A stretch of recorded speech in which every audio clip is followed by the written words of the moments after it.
দেখো গাইস, কত বড় বড় চিংড়ি মাছ নিয়ে হাজির হয়ে গেলাম। এই যে দেখো, চিংড়িটা আগে বাসি। গাইস, চিংড়ি মাছের সব কিছুই ভালো লাগে। চিংড়ি মাছের এই যে খোসাটা ছাড়াইতে মানে বিরক্তের মধ্যে বিরক্ত লাগে, কি আর বলবো। আমার মতো কে কে আছো যে চিংড়ি মাছের এই খোসাটা ছাড়াইতে বেশি বিরক্ত বোধ করো?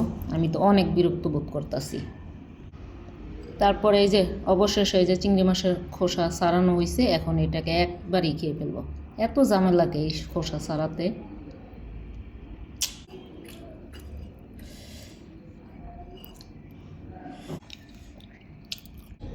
তারপরে এই তো খুবই পছন্দের একটা খাবার, ডিম।